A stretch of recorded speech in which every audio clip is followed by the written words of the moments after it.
Next topic, Mughal traditions of succession. Mughal traditions of succession. The Mughals did not believe in the rule of primogeniture, where the eldest son inherited his father's estate. Mughal ये believe नहीं करते थे कि वो इस पे ये जो रूल्स बने थे वो उस पर बिलीव नहीं करते थे कि जो बड़ा बेटा है वही राज्य का उत्तराधिकारी बनेगा. And instead they follow the Mughal and Timurid. They follow the Mughal and Tamud custom of corporacency in corporacency in inheritance or a division of the inheritance amongst all the sons. Amongst all the sons. उन्होंने क्या किया कि उन्होंने start किया और इसके against उन्होंने क्या किया, इसका उल्टा किया. उत्तराधिकारी में वे सहदायाद की मुगल और तैमिर वंशों की प्रथा को अपनाते थे, जिसमें उत्तराधिकारी का विभाजन समस्त पुत्रों में कर दिया जाता था. मतलब क्या किया जाता था, वो तैमूर और मुगल को फॉलो करते थे, कस्टम्स को फॉलो करते थे. और उसमें क्या होता था, हर बेटे को कुछ ना कुछ दे दिया जाता था. एंड फॉलो दो हाईलाइटेड पैसेज हम table 1 and note the evidence for rebellion by Mughal princes. Why do you think is a fair division of inheritance? Primogeniture और corporacency means कि आप ज्येष्ठ अधिकार, मतलब प्रिमोजेनिचर मतलब होता है ज्येष्ठ, जो सबसे बड़ा उसका अधिकार होगा. और सदायाद मतलब होता है कि या you can say English in corporation means होता है कि आप सबको इक्वली डिस्ट्रीब्यूट कर दें. एंड आप इक्वली सबको इसमें डिस्ट्रीब्यूट कर दें. और इसमें कहा गया कि टेबल 1 में दिए गए जितने भी कलरफुल चीज़ें हैं उनको पढ़िए और मुग़ल राजकुमारों के रिबेलियन से जुड़े प्रमाणों पर, मतलब रिबेलियन की जो चीज़ें दी हैं उसको गौर से पढ़िए. Then Mughal relations with other rulers. Mughal relation with other ruler, जो मुग़ल के रिलेशन थे वो अदर रूलर्स के साथ कैसे थे. देन टेबल 1 को फिर से देखें, आप पाएंगे कि take a look at table 1 once again. You will notice that the Mughal ruler campaigned constantly against rulers who refused to accept their authority. But as the Mughals became powerful, many other rulers also joined them voluntarily. And the Rajputs are a good example of this. Many of them married their daughters into Mughal family and received high position. But many resisted as well. क्या हुआ कि आप table 1 फिर से देखें और आप देखेंगे कि वहाँ पे क्या हुआ, मुग़लों ने उन रूलर के अगेंस्ट लगातार रिबेलियन से अभियान को स्टार्ट कर दिया था. मतलब रूलर्स थे, आप नोटिस करोगे जो मुग़ल रूलर्स थे उन्होंने companion constantly against ruler start कर दिया था. Who refuse to their authority, जिन्होंने कहा कि हमें आपकी अथॉरिटी नहीं माननी है, उनके खिलाफ उन्होंने अभियान स्टार्ट कर दिया था. एंड जब मुग़ल काफ़ी पावरफुल हो गए तो जितने भी अदर रूलर्स थे उन्होंने फिर कहा कि जब मुग़ल पावरफुल हो गए हैं तो हमें अब उनसे हाथ मिला लेना चाहिए या उनको ज्वाइन कर लेना चाहिए. देन राजपूत इसका एक अच्छा एग्जाम्पल है. अनेकों ने मुग़ल घराने में अपनी पुत्रियों के विवाह, मतलब कई लोगों ने क्या किया, मैनी ऑफ देम, राजपूत इसका गुड एग्जाम्पल है. मैनी ऑफ देम मैरी, कई लोगों ने अपनी डॉटर्स की शादी कहाँ की, मुग़ल फैमिलीज में कर दी अपने डॉटर्स की शादी. और क्यों किया था? और उन्हें हाई पोजीशन मिले, इसलिए उन्होंने अपनी डॉटर की शादी मुगल फैमिलीज में की। बट मैनी रेजिस्टेंस आज, परंतु कईयों ने इसका क्या रेजिस्ट किया, उसके अगेंस्ट में बोला भी, कई लोगों ने इसके अगेंस्ट में भी बातें की। And the Sisodia Rajput of Mewar. The Shishodia Rajput of Mewar refused to accept Mughal authority for a long time. जो सिसोदिया राजपूत मेवाड़ के थे, उन्होंने मना कर दिया मुगल अथॉरिटी को अपनाने से। Once defeated, however, they were honorably treated by the Mughals, given their lands back as assignments. Once defeated, लेकिन जब वे हारे तो उन्होंने मना तो कर दिया, लेकिन जब वे हारे तो मुगलों ने उनके साथ एक ऑनरेबली मतलब एक सम्माननीय व्यवहार किया और treated by the Mughal and given their land back as assign, और उनके लैंड उनके वतन उनको लौटा दिए, उनके लैंड उनके वतन जागीर के रूप में उनको वापस कर दिए मुगलों ने सिसोदिया राजपूत को। Then the careful balance between defeating but not humiliating their opponent enabled the Mughals to extend their influence over many kinds and chieftains. क्या हुआ कि हराने के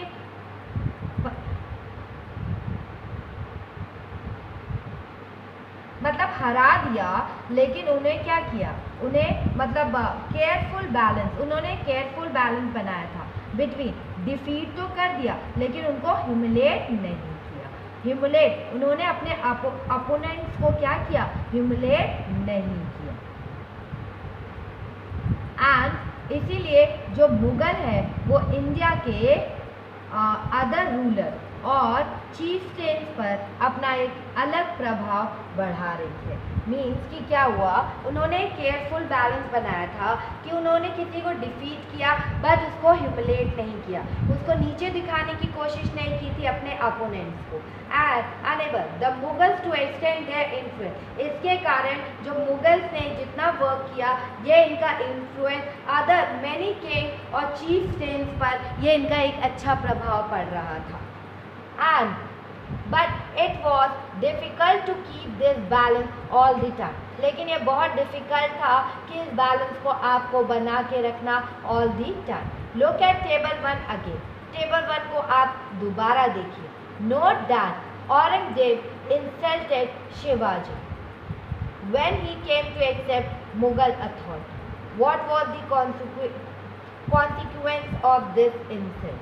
अगर आप ध्यान से देखें तो जब शिवाजी मुगल अथॉरिटी औरंगजेब ने बहुत इंसल्ट किया था शिवाजी को जब वो एक्सेप्ट कर रहे थे मुगल अथॉरिटी को, तो इसके कॉन्सिक्वेंस क्या हो सकते थे, इसका परिणाम क्या हुआ होगा। एंड नेक्स्ट, मनसबदार और जागीरदार। मनसबदार और जागीरदार।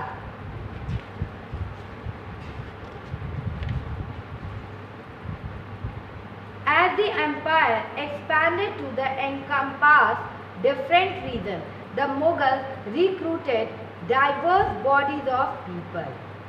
क्या हुआ था, जैसे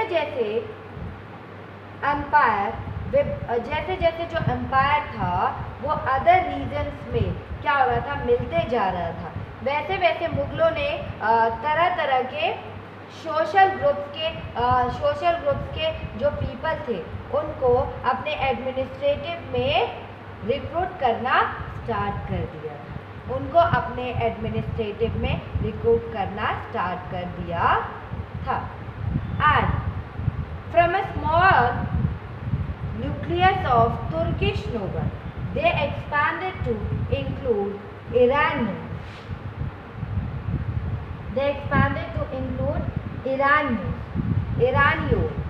and Indian Muslims. Afghans, Rajput, Marathas, and other groups. Those who joined Mughal service were enrolled as Mansabdar. Mansabdar.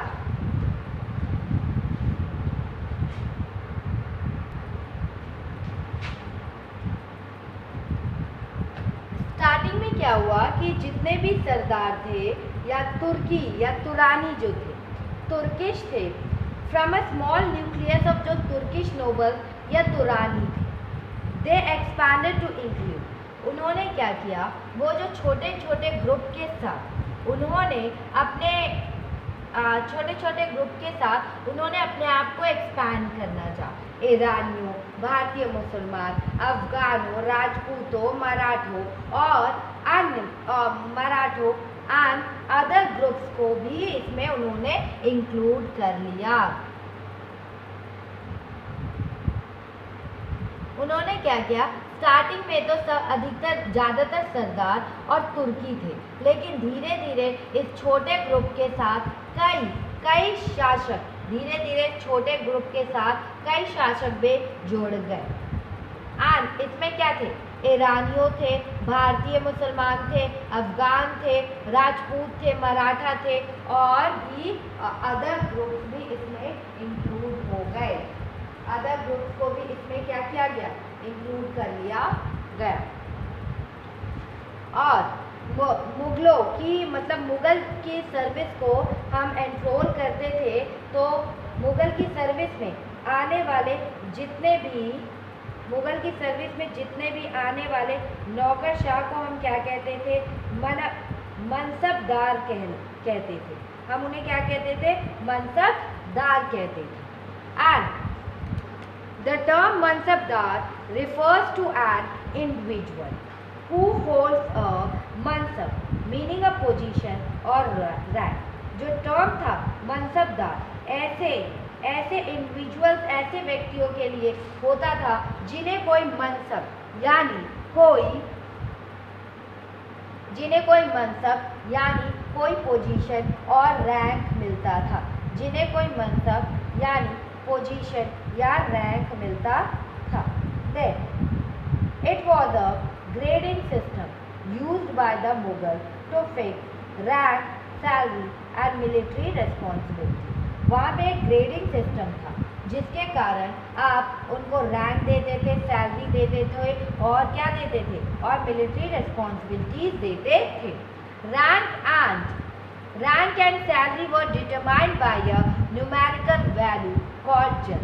जो रैंक और जो सैलरी थी वो किस में डिफाइन की जाती थी, न्यूमेरिकल वैल्यू में। उसको हम क्या कहते थे, जद कहते थे। उसको हम क्या कहते थे, जात कहते थे। एंड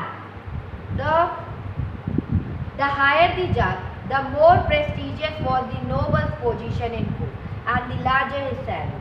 जितनी आपकी जात बड़ी होगी उससे आपको प्रेस्टिजियस मतलब उतना आपको बड़ा पोजीशन मिलेगा कोर्ट में और फिर आपकी सैलरी भी हाई हो जाएगी। ठीक है, उनकी जात पे ये डिफाइन होता था। मतलब जात के जितनी जात की जितनी भी हायर वैल्यू होगी, मीन्स कि जितने हायर नंबर्स होंगे उतने ही आपको कोर्ट में भी क्या मिलेगा, एक प्रेस्टिजियस पोजीशन मिलेगी और इससे आपकी सैलरी क्या हो जाएगी, हाई हो जाएगी और आपकी इसमें सैलरी क्या हो जाएगी, हाई हो जाएगी। Then mansabdar military responsibility required him to maintain a specified number of sawar और कैवलरी मैन। क्या किया था, जो मनसबदार थे, जो मनसबदार मिलिट्री रिस्पॉन्सिबिलिटी रिक्वायर, जो सैन्य मनसबदारों को जो मिलिट्री रिस्पॉन्सिबिलिटी दी जाती थी उन्हीं के अनुसार उन्हें घुड़सवार रखने पड़ते थे। जिस हिसाब से उन्हें मिलिट्री रिस्पॉन्सिबिलिटी दी जाती थी और उन्हीं को उसी अकॉर्डिंग स्पेसिफाइड नंबर ऑफ सवार या कैवलरी मैन घुड़सवार को रखना पड़ता था उसी according. And the mansabdar brought his cavalry man for review. got them registered. Their horse branches and then receive money to pay them as salary. और उसके बाद मनसबदार अपने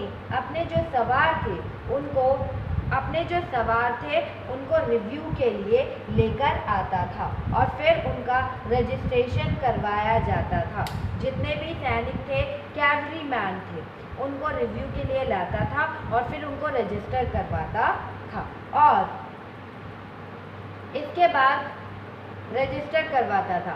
देयर हॉर्स ब्रांडेड, उनके हॉर्स का ब्रांड देखता था और उसके बाद receive and then receive money, और उसके बाद उसको मनी मिलता था और वो एज सैलरी से फिर उसको जो था उसे जो मनी दिया जाता था वो सोल्जर्स को क्या करता था, सैलरी में बांट देता था, उनको सैलरी दे दिया जाता था।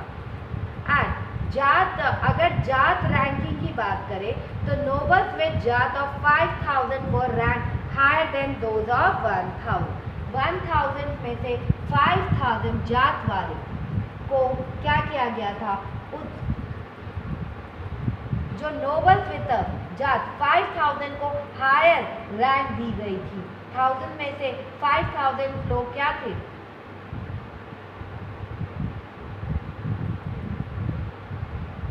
5000 जात जो थी वाले जो 5000 जात वालों का जो की पोजीशन थी वो 1000 जात वालों के पोजीशन से क्या थी, ज़्यादा थी, ऊपर थी, हायर थी। And in Akbar regime, Akbar के शासनकाल में there were 29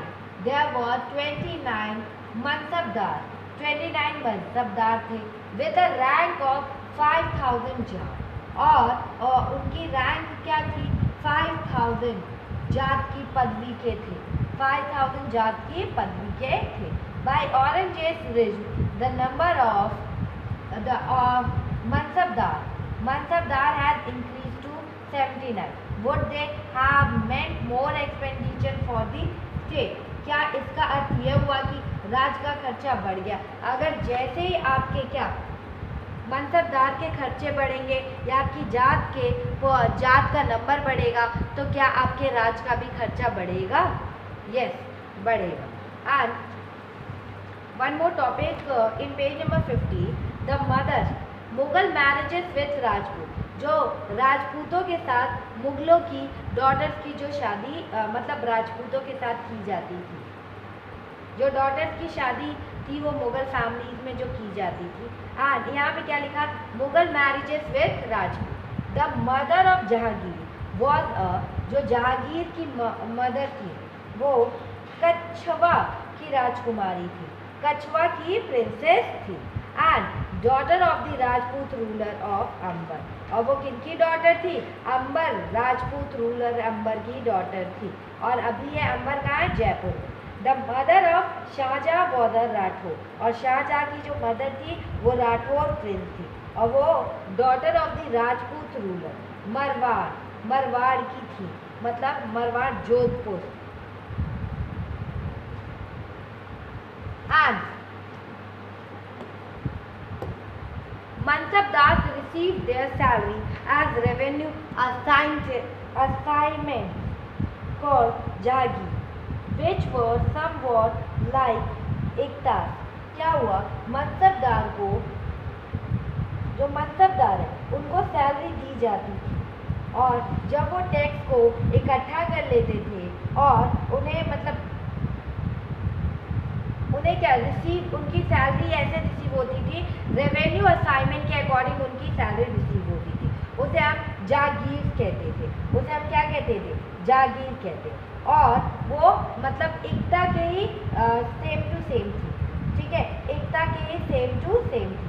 या आप कह सकते हो जो मनसबदार को उनकी जो सैलरी मिलती थी वो रेवेन्यू जो इकट्ठा करने वाली भूमि के रूप में पाते थे।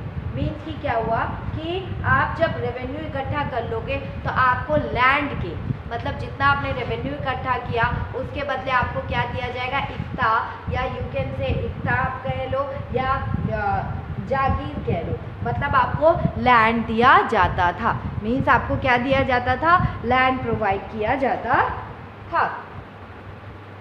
Then but unlike Mukti, most mansabdar did not actually reside in or administer their jagir. लेकिन जो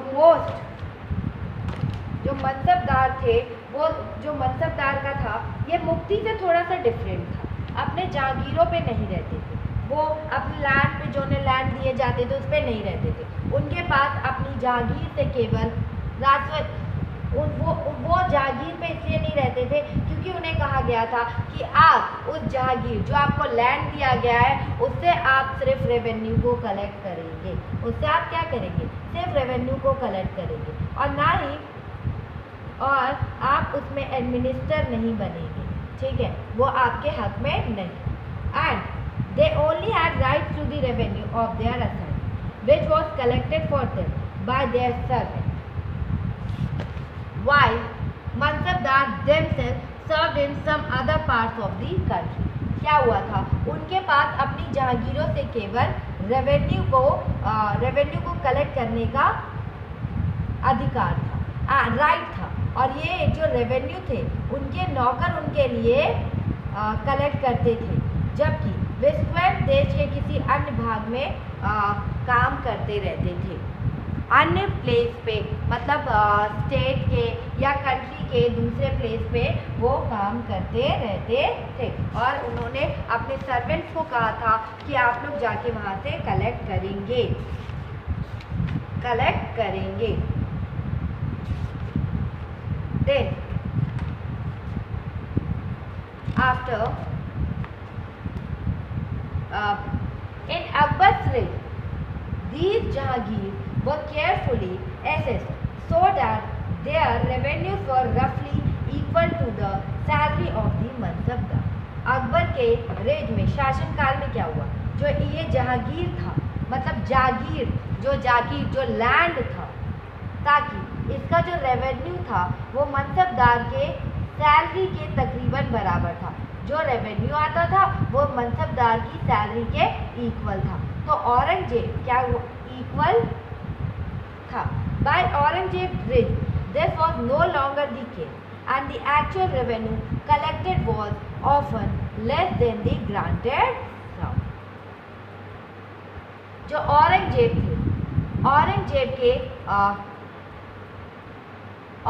के रेजिम में शासनकाल तक मतलब पहुँचते कुछ सिस्टम चेंज हो गया। अब जो रेवेन्यू मिलता था मनसबदार के वेतन से बहुत कम था। जो रेवेन्यू मिलता था वो मनसबदार के वेतन से बहुत कम था। मनसबदार के वेतन में बहुत ही कम था। एंड